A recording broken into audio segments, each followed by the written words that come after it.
up on the road to WAC Vegas. Monday Night Madness. New Mexico State reclaims the top spot in the WAC. The flag is still there to hit some big shots for the Bearcats. We visit with Sam Houston coach Jason Hooten, who says Savion Flagg is even better off the court than he is on the court. And Stephen F. Austin is on the verge of clinching the top spot on the women's side. That's all ahead on the road to WAC Vegas. New Mexico State going on to the tournament. Just a phenomenal game. What college basketball is all about.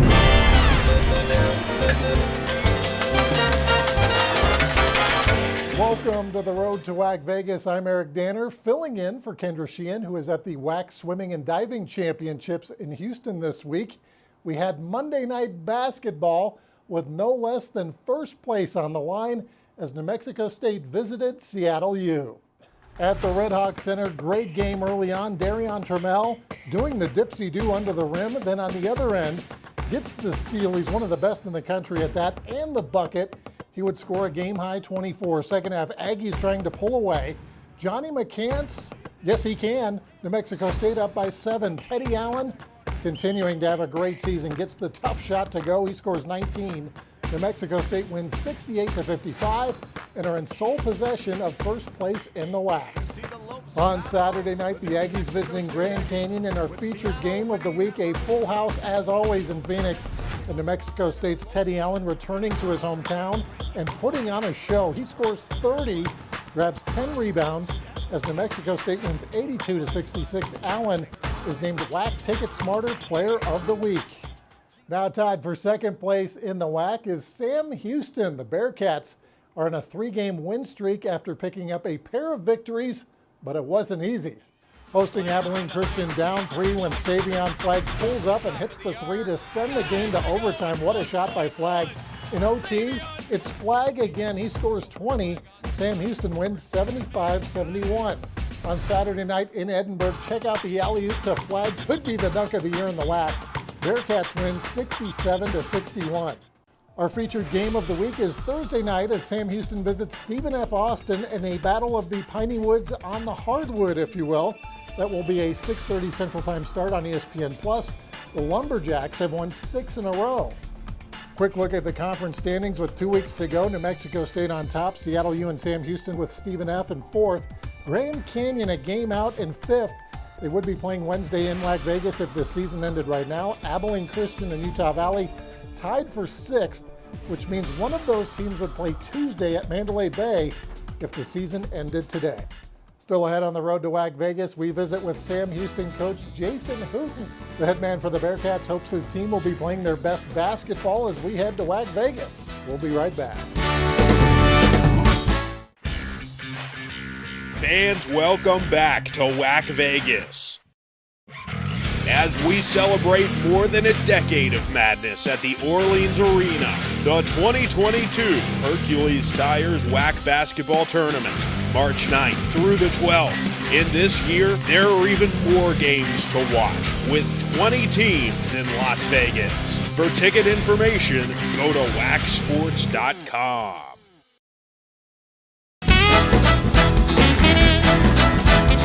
Welcome back to the road to WAC Vegas. Eric Danner now joined by Jason Hooten, the head men's basketball coach at Sam Houston. Coach, welcome to the show. Thank you. Thanks for having me. Coach, the name of the show is The Road to WAC Vegas, and each week we're getting closer and closer, only a few weeks away now.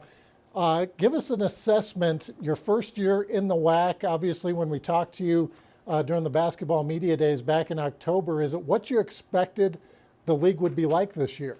Oh, I think it's everything that we expected it to be. I mean, it's been a really tough league from top to bottom. The travel has been unique and different than, what we had experienced over the last, in my 11th season as the head coach in the Southland. The Southland is more of a bus league, and I think we've flown more this year than we ever have. And so it's been different in that aspect for sure.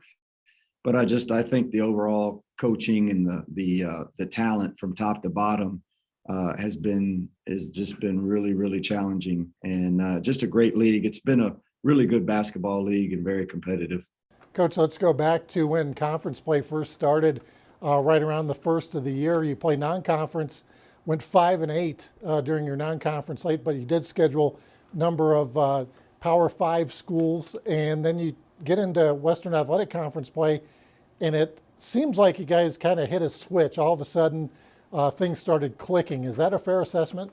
Well, I think it is a fair assessment, but I also just think that there are a lot of, intangibles to that. Number one, whoever fixed our schedule in the preseason, that coach, whoever that was, did a poor job of scheduling for sure. And that's me. I was taught a long time ago that, that the most important thing is your schedule. And so I didn't do the best of job, but I guess looking back now, maybe that preseason schedule is what has prepared us for this league and why we're in the position that we're in right now. But I also just think that that's kind of our teams over the years, for one reason or another. I think we've just kind of continued to get better and better, and hopefully we're playing our best basketball at the right time. And then I just think also just new guys, you look at now in the world of basketball and with the portal, we had 5, 6, 7 new players this year, lost player of the year from last year. And it was trying to put a lot of moving parts together and a lot of new pieces. And I think sometimes that takes time. Well, one of those guys that came in, Savion Flagg, this guy has been a human highlight film. We saw a great dunk he had last week, but he can also step outside, hit the three. I got to imagine he's the kind of guy that's going to be in conversation for WAC Player of the Year. Well, I think the most important thing in all of that is the person that he is. It's just been an absolute pleasure to coach him because on a daily basis, he's just such a great Christian person who comes in and works hard and has a great attitude. And, I just challenged him this year to be a leader and to be himself and not to be a guy who feels pressure of coming in and, trying to put this whole team on his back, although statistically he has done that at times. But I just have had a great time coaching him. I hope this thing ends the way that we all want it to for him and for our team. But he's a fantastic talent and a fantastic player. And I know a lot of coaches can say that about their student athletes, but I think, again, going back to what I said in the beginning of it, just the person he is and us just being able to coach a guy like this will be something I'll always remember and treasure. Coach, as we sit here with 2 weeks left in the regular season, you're 12-3, tied for second place. And in the tournament this year, it's a little different where than in past years, at least in the WAC, where top 2 teams get a bye all the way until Friday, 3 and 4 get a bye until Thursday. How much scoreboard watching, that kind of thing, are you guys doing right now? I would sit here and probably be lying to you if I told you I didn't watch a little bit of that game last night. And maybe, when we get on the bus after our victory Saturday, that we're not looking, and watching that Dixie game. I mean, I think that's just the fun, right? That's a lot of fun to do those kind of things. But at any point in time, have we looked at, that's controlling what we're doing? And I've told our guys all along, you only can control what you can control, and that's your team. We can only worry about right now that game Thursday at Nacogdoches, because if we win that game, there's another domino that falls, right? And now there's another area where, okay, well, you can only be this, and this seed. And so I think that's what we got to do. We just got to concentrate on that next game. I know that's coach talk, but that's realistic for us and our program. And then after that, after Thursday, then the next game that we can control is the one on Saturday. And, I just always feel like when you do that and your team plays to its best, that usually everything will work itself out and it'll get, you'll get to where you need to be. Well, you mentioned that game Thursday night in Nacogdoches against Stephen F. Austin, your arch rival, the Battle of the Piney Woods on the hardwood, if you will. Coach, tell us what that rivalry is like. We know a little bit about it now in the WAC as far as football goes, but tell us what it's like in basketball. Well, it's a lot of fun. I mean, it's when I came from Tarleton as an assistant back in 2004, I'll never forget maybe one of the first times that we played a game, I wore a purple tie because obviously Tarleton's purple. And it's really, really hard to find purple ties, just like it is hard to find orange ties. So I wore one of those and, these people were going nuts. They were like, what are you doing with a purple tie on? You got to get rid of that thing. And I just guess maybe at that point in time, I started to realize what this rivalry is really like. It's a lot of fun. In all honesty, it hasn't been the most fun for me because they've pretty much beaten us way more than we've beaten them. And, that's been hard that's been a hard pill to swallow. But, I got a lot of respect for Kyle, and I think he has a lot of respect for me. And, our two programs have always had really good games and tough matches. I mean, even our first game here this year, I know we won by 8, but that was a 1 or 2 possession game that was an absolutely knockdown drag out. And, I expect Thursday night will be the same thing over there at their place. That will be our WAC featured game of the week, 6:30 p.m. Central Time on ESPN Plus. Coach, you mentioned you're an alum from Tarleton, got your start there under Lon Reisman, the AD now at Tarleton. I know you say you take one game at a time, but that's who you end the season with. Does that have a little more gusto for you, being an alum and being able to face the Texans on the other sideline? Well, it was, again, trying to be honest, which I usually am. I mean, that game when we went there was pretty weird for me. That was a place that, I cut my teeth, and, not as just a player, but also, as a coach. And, Coach Reisman is a person who means a lot to me in my life. I'm where I'm at today because of him. And, he taught me a lot about this game and a lot about, coaching and life. And so I have a lot of respect for him and a lot of gratitude. And I'm thankful for all the opportunities that he gave me. So going back there, it was one of the first times I've been back, besides maybe a few reunions here and there.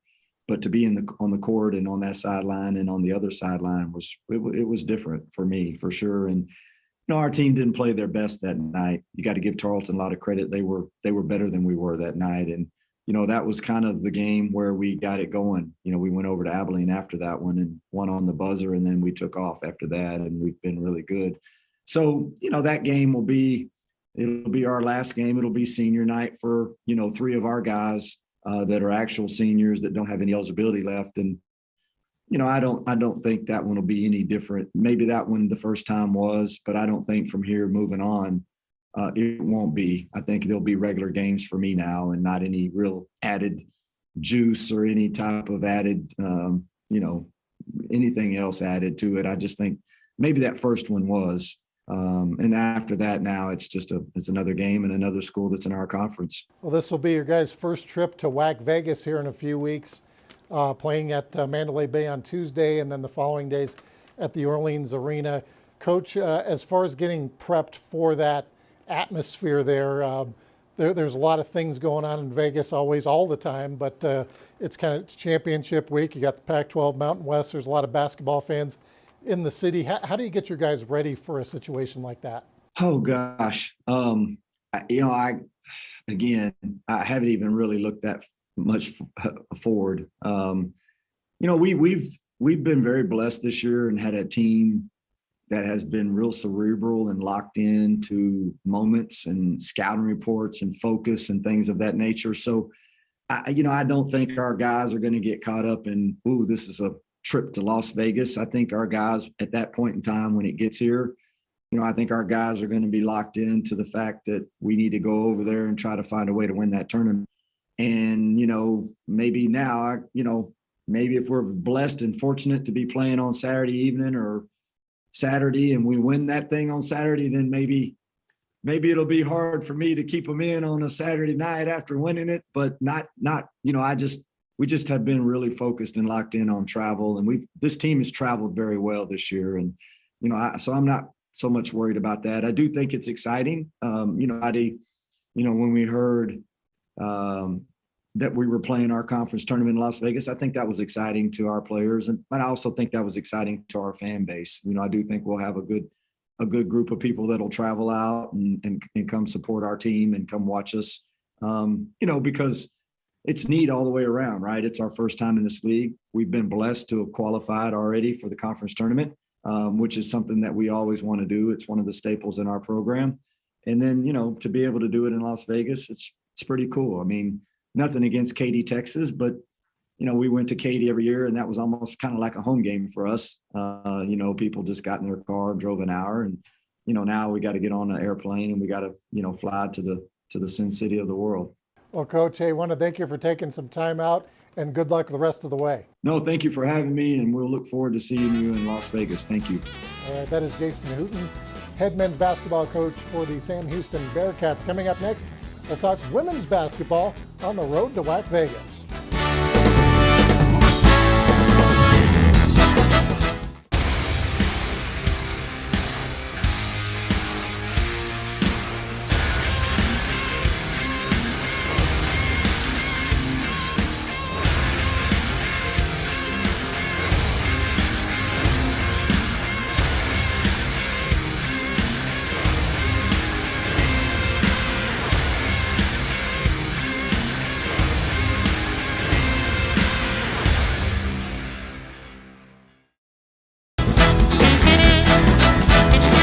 Welcome back to the road to WAC Vegas. Our Ticket Smarter Women's Player of the Week is Grand Canyon's Amara Graham.